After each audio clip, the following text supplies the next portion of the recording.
प्रिय बंधू आणि भगिनींनो, उपासना कार्यक्रमाच्या नवीन भागात आपले स्वागत आहे.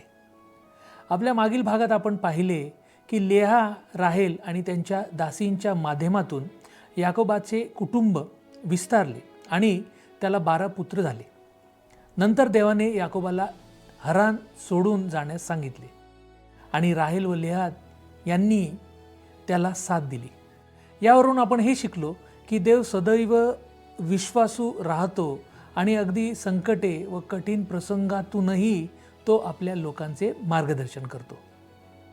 आजच्या भागात आपण याकोबाचे हरानमधून पलायन, मिस्पा येथील करार, त्यानंतर याकोबाच्या आयुष्यातील संकट, पनिएल येथे देवासोबत झालेली त्याची झोंबी आणि त्याचे नाव बदलणे इत्यादी घटना पाहणार आहोत. तर चला आपण आपल्या अभ्यासाची सुरुवात करूया.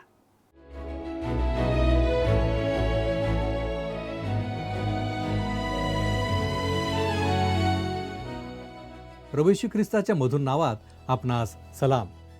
उपासना कार्यक्रमामध्ये आपले हार्दिक स्वागत. प्रियांनो, मागील कार्यक्रमात आपण उत्पत्तीच्या 30व्या अध्यायापर्यंत अध्ययन संपविले आहे. आज आपण पुढे जात असताना अध्याय 31 याच्या 17व्या वचनापासून ते अध्याय 32 याच्या 6व्या वचनापर्यंत अभ्यास करणार आहोत. यामध्ये आपण जे विषय हाताळणार आहोत ते येणेप्रमाणे आहेत. पहिला, याकोब हारानहून पळून जातो. दुसरा, मिस्पा येथील करार. आणि तिसरा, याकोबाच्या जीवनातील संकट. आता आपण उत्पत्तीचा 31वा अध्याय आणि 17 ते 19 ही वचने वाचणार आहोत. मग याकोबाने उठून आपले मुलगे व बायका यास उंटांवर बसविले आणि आपली सर्व जनावरे, धन, पदनारामात मिळवलेली सर्व मालमत्ता घेऊन तो आपला बाप इसहाक याचकडे कनान देशी जावयास निघाला. लाबान आपल्या मेंढरांची कातरणी करावयास गेला असताना राहिलेने आपल्या बापाच्या म्हणजे तेराफिम गृहदेवता चोरिल्या. येथे एक महत्त्वाची आणि रंजक गोष्ट उघड होते. याकोब पुन्हा एकदा घाईघाईने उठून निघून जातो. हेच त्याने पूर्वी भावापासून पळताना केले होते, ते आठवा. आता तो त्याचा मामा लाबान ह्याच्यापासून पळून जात आहे. यावेळी मात्र पूर्णपणे त्याची चूक नाही. तो या प्रवासासाठी सज्ज आहे. त्याची सर्व गुरेढोरे आणि सेवक निघण्यासाठी तयार आहेत. राहेलने आपल्या वडिलांच्या घरातील मूर्ती चोरल्या होत्या. ह्यावरून एक गोष्ट स्पष्ट होते की ते घर मूर्तीपूजक होते. देवाला याकोबाची मुले अशा वातावरणात वाढावी असे वाटत नव्हते. पण राहेल मूर्तीपूजक घरात वाढलेली असल्याने तिला आपले देव सोबत घ्यायचे होते. तिचे असे विचार आणि कल्पना जुनाट वाटतात ना. याकोबाला देखील तरुणपणी देवापासून पळ काढता येईल असे वाटले होते. पण बेथेल येथे देवाने त्याला दर्शन दिले आणि देवापासून पळणे शक्य नाही हे त्याला कळले. तसेच दाविदाने स्तोत्र 139 आणि त्याच्या 7 आणि 8 या वचनांमध्ये लिहिलेले आहे की मी तुझ्या आत्म्यापासून कोठे निघून जाऊ, मी तुझ्या समक्षतेपासून कोठे पळून जाऊ. मी वर आकाशात चढलो तरी तेथे तू आहेस, अधोलोकी मी आपल्या अंतरुण केले तरी पहा तेथे तू आहेस. प्रियांनो, याचाच अर्थ मृत्यू देखील तुम्हाला देवापासून वेगळे करू शकत नाही.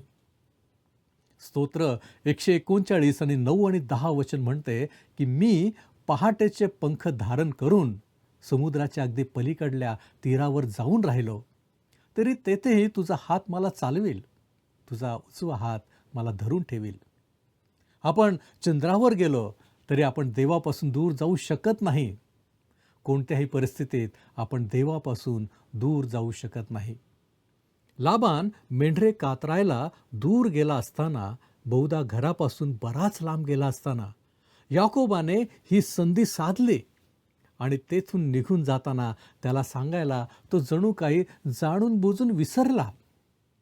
आपण वाचूया 31वा अध्याय आणि 20 आणि 21 ही वचने.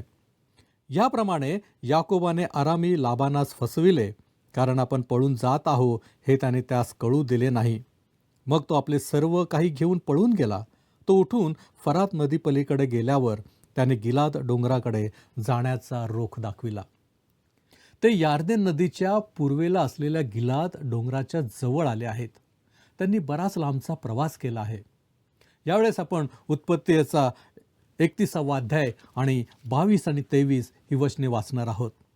याकोब पळून गेला हे तिसऱ्या दिवशी कोणीतरी लाबानास सांगितले. तेव्हा त्याने आपले भाऊबंद बरोबर घेऊन त्याचा 7 दिवसपर्यंत पाठलाग केला आणि त्याला गिलाद डोंगरात गाठिले. लाबान याकोबाला गाठण्यासाठी खूप वेगाने मागे येत होता. याकोबाच्या बाबतीत त्याचा हेतू चांगला नव्हता हे नक्कीच. माझ्या मते तो इतका रागावलेला होता की याकोबाला ठार मारायलाही तयार असावा, पण देवाने हस्तक्षेप केला. यासाठी आपण वाचूया 31वा अध्याय आणि 24वे वचन. देवाने अरामी लाबानास रात्री स्वप्नात येऊन सांगितले की संभाळ, याकोबास बरे वाईट काही बोलू नको. प्रियांनो, याचाच अर्थ तू जे काही बोलशील आणि जे काही करशील त्याबाबत फार सावध राहा. वाचूया आपण पुढचं वचन 25. लाबानाने याकोबास गाठिले तेव्हा याकोबाने डोंगरात आपला डेरा दिला होता. लाबानेही आपल्या भाऊबंदासह गिलाद डोंगरात डेरा दिला. आता लाबान मामाचे बोलणे ऐका. तो फारच चलाख माणूस आहे. तो जणू आग ओकत येत होता. याकोबाने नेलेली सर्व मालमत्ता परत मिळवायची त्याची इच्छा होती. कदाचित त्याचा हेतू याकोबाला ठार मारून आपल्या दोन्ही मुली आणि नातवंडांना परत नेणे हा देखील असावा. आपण वाचूया पुढचं वचन 26 आणि 27 वचन. मग लाबान याकोबास म्हणाला, तू हे काय केले? मला फसवून माझ्या मुली युद्धात पाडाव केल्याप्रमाणे घेऊन आलास. तू चोरून पळालास, मला फसविले, काही कळू दिले नाही, असे का केले? तू मला कळविले असते तर मी आनंदाने गाणे बजावणे करून डफ, चंग वगैरे वाद्य लावून तुला रवाना केले असते. किती चलाक आणि मुत्सुदे आहे हा मामा लाबान. तो जणू काय याकोबाने त्याच्या कुटुंबाला मोठा निरोप समारंभातून वंचित ठेवले अशी भावना निर्माण करत आहे. पण मला वाटत नाही की त्याने खरोखर असे काही केले असते. नंतर तो याकोबाच्या भावनांना आवाहन करू लागतो. वाचूया आपण 28 वचन. तू मला आपल्या मुलाबाळांचे चुंबन घेण्याचीही सवड दिली नाही. हा सर्व तू मूर्खपणा केला. येथे मुले बाळे म्हणजे त्याचे नातू, जे पुढे जगाच्या इतिहासात फार महत्त्वाचे ठरणार होते. तो पुढे म्हणतो उत्पत्ती 31वा अध्याय आणि 29व्या वचनामध्ये, तुला अपाय करण्याचे सामर्थ्य मला आहे, पण काल रात्री तुझ्या वडिलांच्या देवाने मला सांगितले की संभाळ, याकोबास बरे वाईट काही बोलू नको. म्हणजेच त्याचा हेतू वाईट होता, पण देवाने त्याला थांबवले. यानंतर तो विचारतो 30व्या वचनामध्ये, बरे तुला आपल्या बापाच्या घराची ओढ लागून तू आलास तर आलास, पण माझ्या देवता का चोरल्या? खरे तर याकोबाला माहीतच नव्हते की राहेलने देवमूर्ती चोरल्या आहेत. तो लाबानाला उत्तर देतो ते त्याला न सांगता पळून गेल्याबद्दल. वाचू आपण ते वचन 31वं वचन. तेव्हा याकोबाने लाबानास उत्तर दिले, मला भीती वाटली. मी म्हणालो, कोण जाणे, आपण मजकडून आपल्या मुली हिरावून घ्याल.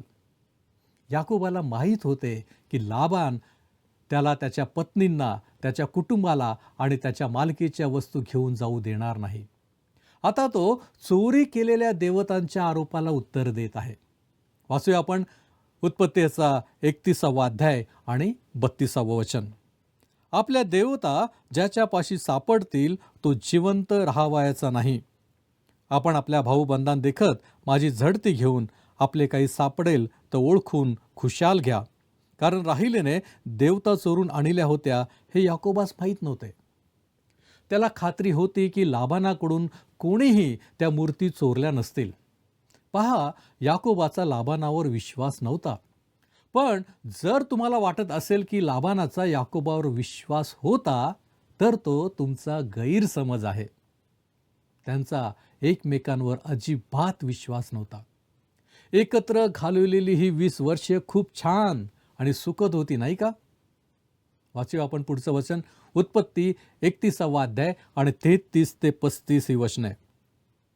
तेव्हा लाबान याकोबाच्या डेऱ्यात, लेयाच्या डेऱ्यात आणि त्या 2 दासींच्या डेऱ्यात गेला. परंतु त्याला काही सापडले नाही. मग तो लेयाच्या डेऱ्यातून राहेलीच्या डेऱ्यात गेला.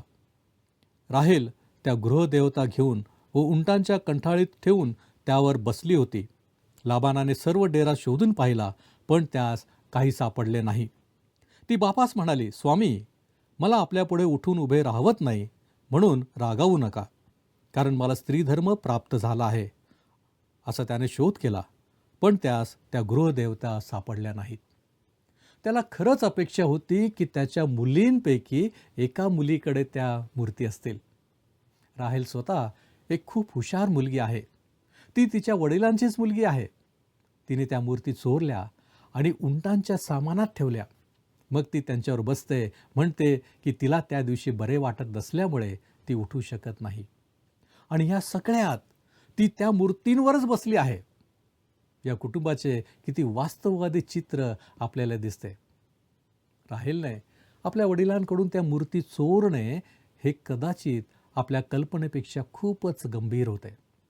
पण त्या घरगुती देवतांचा ताबा असणे म्हणजे कुटुंबाचे नेतृत्व करणे, आणि त्याचा अर्थ असा होता की याकोबाला वयस्कर लाबानाच्या सर्व मालमत्तेचा वारसा मिळणार होता.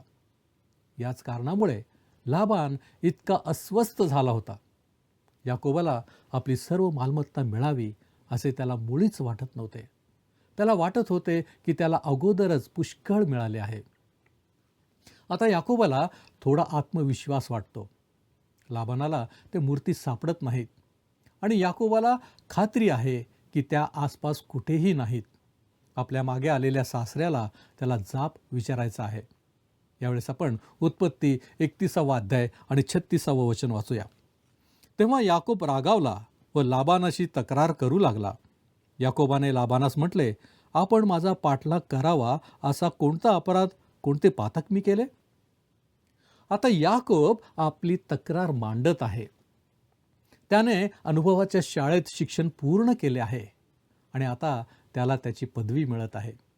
वाचूया आपण पुढचं वचन 38. आज 20 वर्षे मी आपल्यापाशी राहिलो. इतक्या काळात आपल्या शेळ्या मेंढ्या गाभटल्या नाहीत व आपल्या कळपातले एडके मी खाल्ले नाहीत. असं वाटतं की त्याला जेवणाचेही पैसे द्यावे लागत असत. यावेळेस आपण वाचूया उत्पत्ती अध्याय 31 आणि वचन 39.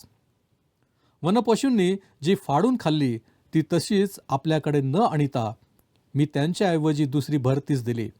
दिवसा रात्री चोरीच केलेली आपण माझ्यापासून भरून घेतली. एखादे मेंढरू जेव्हा चोरीला जात असे किंवा वन्य पशूकडून मारले जात असे, तेव्हा त्याचा मोबदला याकोबाला द्यावा लागत असे. लाबान फार कठोर मालक होता. पुढचं वचन आपण वाचूया उत्पत्ती 31 अध्याय वचन 40. दिवसा उन्हाचा ताप व रात्री गारठा यांनी मी जर्जर होई. माझ्या डोळ्यांची झोप उडे अशी माझी दशा होती. उन्हाळ्यात त्याला सुट्टी मिळत नसे. थंडीत देखील त्याला मेंढरे आणि इतर प्राण्यांसोबत बाहेरच राहावे लागत असे. अनेक रात्री त्याला कळपाचे रक्षण करण्यासाठी पहारा द्यावा लागत असे. वाचू आपण पुढचं वचन 41. गेली 20 वर्षे मी आपल्या घरी काढली. 14 वर्षे आपल्या दोन्ही मुलींसाठी आणि 6 वर्ष आपल्या शेरडा मेंढरांसाठी मी आपली चाकरी केली आणि 10दा आपण माझ्या वेतनात फेरबदल केला. याकोबाच्या जीवनात जसे पेराल तसे उगवेल हे तत्व स्पष्ट दिसते. स्वतःच्या चातुर्यावर तो त्याचे पाप निभावून नेऊ शकेल असे त्याला वाटले, पण देवाने तसे होऊ दिले नाही. देवासमोर नम्र न झाल्यामुळे त्याला मामाच्या अधीन व्हावे लागले. सन्मानाने पत्नी मिळवण्याऐवजी त्याला त्यांच्यासाठी चाकरी करावी लागली. ज्याने वडिलांना फसवले तोच त्याच्या सासऱ्याकडून फसवला गेला. धाकटा असूनही तो थोरल्यासारखा झाला आणि धाकटीच्या ऐवजी त्याला थोरली मिळाली. ज्येष्ठत्वाच्या हक्कासाठी त्याने केलेली फसवणूक पुढे त्याच्यावरच उलटली. पुढे त्याचीच मुले त्याला योसेफाच्या बाबतीत फसवणार होती. माणूस जे पेरतो तेच कापतो हे खरे आहे. यावेळेस आपण उत्पत्ती अध्याय 31 आणि 42 वचन वाचणार आहोत. माझ्या पित्याचा देव, अब्राहमाचा देव आणि इसाहकाचा धाक माझ्या पाठीराखा नसता तर आताही आपण मला रिकामे लावून दिले असते. माझे दुःख व माझ्या हातांनी केलेले कष्ट देवाने पाहून काल रात्री आपणाला धमकाविले. याकोबाला न्यायालयात आपली बाजू मांडण्याची संधी मिळाली आहे. त्याने आपल्या तक्रारी व्यक्त केल्या आहेत.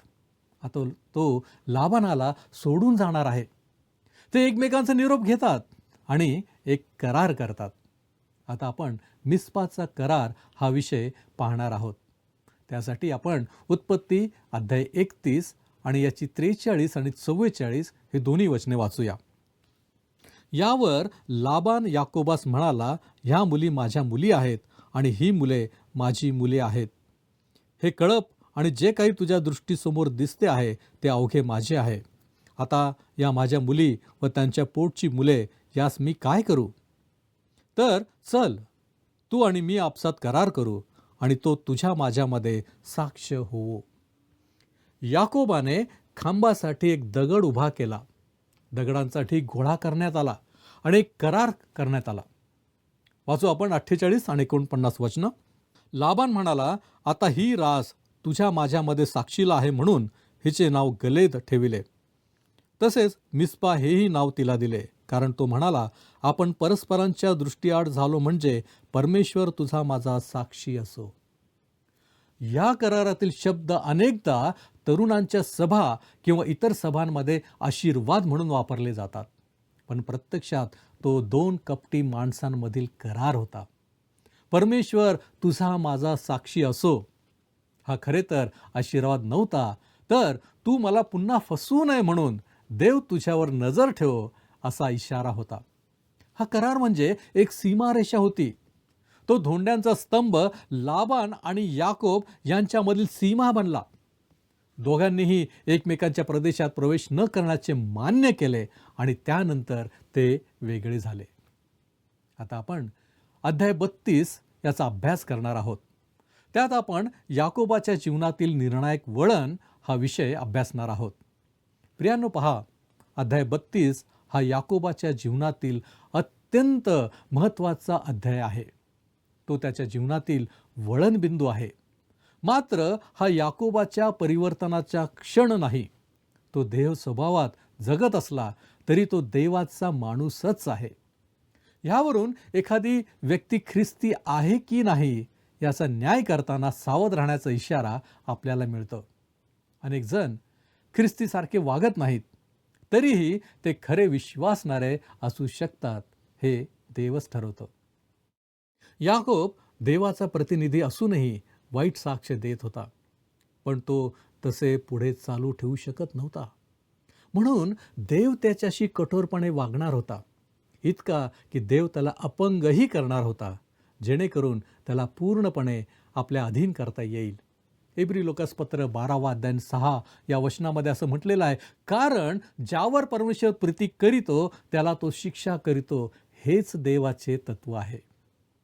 लोट सुद्धा देवाचा माणूस आहे असे वाटत नव्हते, पण 2 पेत्र याचा 2 अध्याय आणि 7 आणि 8 या वचनामध्ये पेत्र म्हणतो, लोटाचा नीतिमान जीव दिवसेंदिवस कासा वीस होत होता, तोही परीक्षांच्या अग्नीतून गेला. याकोबाचाही तोच अनुभव आहे. त्याने कठोर अनुभवांच्या विद्यापीठातून शिक्षण घेतलंय. त्याचा मामा लाबान हा त्या विद्यापीठाचा प्राचार्य होता. 20 वर्षे लागली याकोबाला पदवी मिळवायला. दर 2 वर्षांनी त्याचे वेतन बदलत जात असे आणि ते नेहमी याकोबाच्या तोट्याचेच असे. लाबानाने 10 वेळा अटी बदलल्या, तरीही याकोबाने ते प्रशिक्षण कठोर मेहनतीने पूर्ण केले. आता आपण याकोबाच्या परीक्षेकडे येतो आणि देव याकोबाशी करार करणार आहे, कारण त्याला देवाचे प्रतिनिधित्व करायचे आहे. यशया याच्या 40 अध्याय आणि 29 हे वचन या अध्यायाला योग्य वाटते. तो भागलेल्यास जोर देतो, निर्बलास विपुल बल देतो. हाच अनुभव याकोबाला देखील आला आहे. आता आपण याकोबाच्या जीवनातील संघर्ष अभ्यासणार आहोत. त्यासाठी आपण उत्पत्तीचा 32 अध्याय आणि पहिली 2 वचने वाचणार आहोत. इकडे याकोब आपल्या वाटेने जात असता देवदूत त्यास भेटले. त्यास पाहून याकोब म्हणाला, हे देवाचे सैन्य आहे, म्हणून त्या ठिकाणाचे नाव त्याने महनाईम म्हणजे 2 सैन्य ठेविले. या ठिकाणी आपण पाहतो की देव याकोबाला फलदायी आणि प्रभावी सेवेसाठी तयार करत आहे. यासाठी आपण वाचूया 3 ते 5 ही वचने. मग याकोबाने सेईर देशात म्हणजे अदोम प्रांतात आपला भाऊ एसाव याचकडे जासूद आगाऊ पाठविले. त्यास त्याने आज्ञा दिली की माझा स्वामी एसाव यास जाऊन सांगा की आपला सेवक याकोब म्हणतो, मी आजवर लाबानापाशी जाऊन राहिलो होतो. आता माझी गुरे, गाढवे, शिरडा मेंढरांचे कळप, दास व दासी आहेत. माझ्या स्वामींची कृपादृष्टी मजवर व्हावी म्हणून हा निरोप मी पाठवत आहे. याकोब आपला भाऊ एसाव याच्याकडे दूत पाठवतो. तो त्यांना म्हणतो की एसावाला माझा स्वामी म्हणावे आणि स्वतःला तुझा सेवक याकोब असे संबोधावे. याकोब अजूनही चतुर आहे. ज्येष्ठत्वाचा हक्क आणि आशीर्वाद चोरणारा माणूस आता नम्र भाषेत बोलत आहे. आपला मामा लाबान याच्याकडून तो बरेच काही शिकला आहे. वाचूया आपण पुढचं वचन, 32 अध्याय आणि 6 वचन. जासूदांनी परत येऊन याकोबास सांगितले, आम्ही आपला भाऊ याकोब यास जाऊन भेटलो. तो आपणाला भेटावयास येत आहे. त्याच्याबरोबर 400 मनुष्य आहेत. ही बातमी ऐकून याकोब फार घाबरतो. एसावाच्या मनात काय आहे हे स्पष्ट नव्हते. त्याचे दूत त्याला सांगतात की तो आनंदी दिसला, पण तो सूड घेण्यासाठी येत असू शकतो. यामुळे याकोब अत्यंत व्याकुळ आणि भयभीत होतो.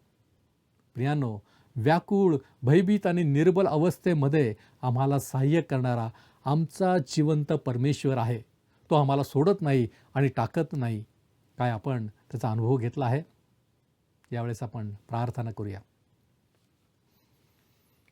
आमच्या प्रत्येक संकटामध्ये, त्रासामधल्या स्थितीमध्ये आम्हाला सहाय्य करणाऱ्या आमच्या महान प्रेमळ परमेश्वरा, धन्यवाद देतो, तुझी स्तुती करतो, तुझे आभार मानतो यासाठी की प्रभूजी तुझ्या वचनांच्याद्वारे आमच्या जीवनासाठी मार्गदर्शन करणारा आमचा तू जिवंत परमेश्वर आहेस. होय प्रभूजी, आज जे मार्गदर्शन तू आमच्या अंतःकरणापर्यंत पोहोचवलेलं आहेस त्याबद्दल आम्ही मनापासून तुझे आभार मानतो. होय प्रभूजी, आमच्या प्रत्येक स्थितीमध्ये आम्ही विश्वासानं तुझ्याकडे आपली नजर टाकावी. तुझ्याद्वारे प्रभूजी आम्ही आशीर्वादित बनावं, तुझ्यामध्ये आम्ही दृढतेने चालावं आणि प्रभूजी आमची प्रत्येक कृती ही तुला संतोष देणारी व्हावी यासाठी आम्ही स्वतःला तुझ्या पवित्र हातामध्ये सोपवितो. तो आमचा स्वीकार कर, तो आम्हाला आशीर्वादित कर. तारणारा प्रभू येशू ख्रिस्त याच्या गौरवी नावात ही प्रार्थना करतो म्हणून तू ऐक. आमेन. ख्रिस्ताची कृपा आपणाबरोबर सदैव असो.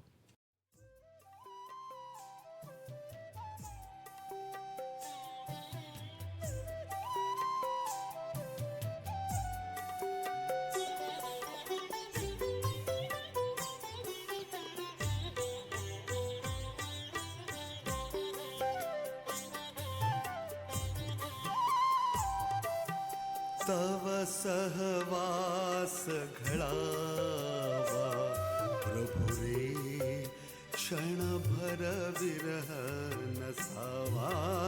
तव सहवास घडावा प्रभु रे, क्षणभर विरह नसावा.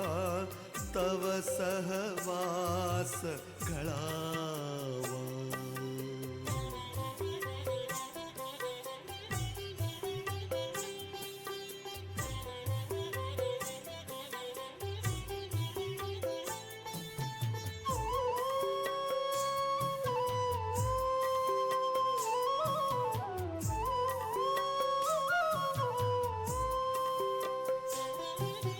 राहो सुंदर सदनी नगरी किंवा राणी पर्वत कुहरी. राहो सुंदर सदनी नगरी किंवा राणी पर्वत कुहरी.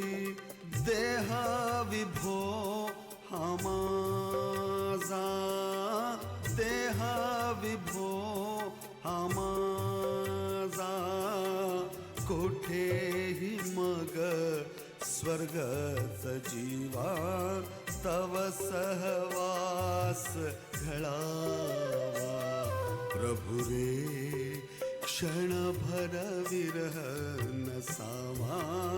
तव सहवास घडावा.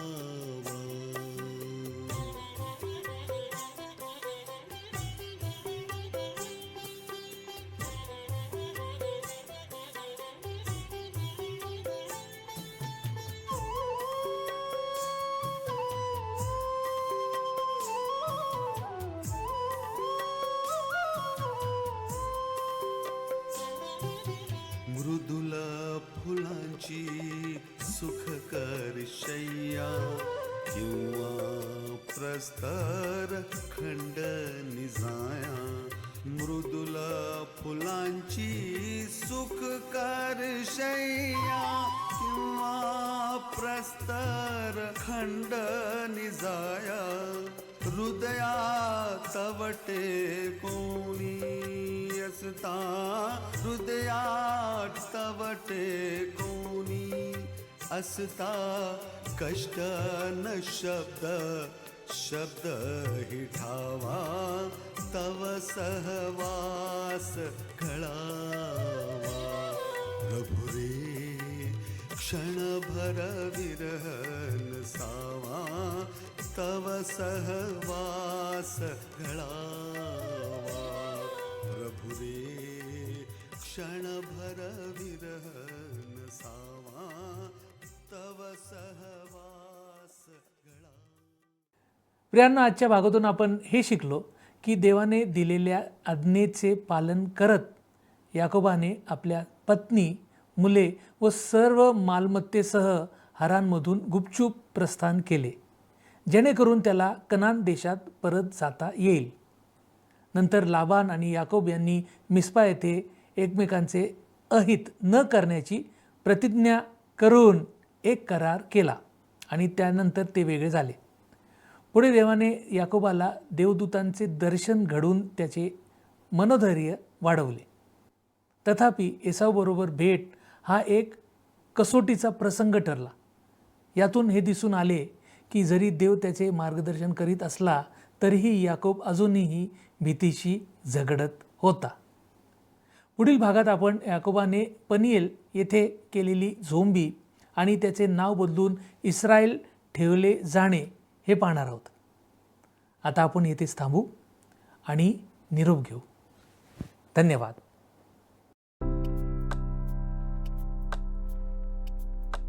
मागील कार्यक्रमातील प्रश्नाचे उत्तर आहे पर्याय डी. लेआपासून याकोबाला 6 पुत्र झाले.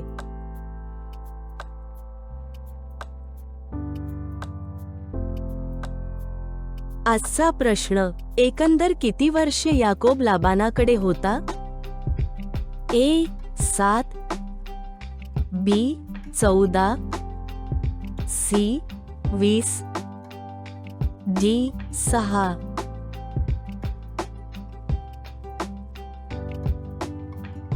प्रियांनो, या प्रश्नाचे उत्तर उद्या सकाळी 6 वाजण्याच्या आधी पर्याय ए, बी, सी किंवा डी लिहून आपले नाव, पत्ता आणि ठिकाण यासोबत मोबाईल नंबर 7021474742 वर SMS किंवा व्हॉट्सॲप करा.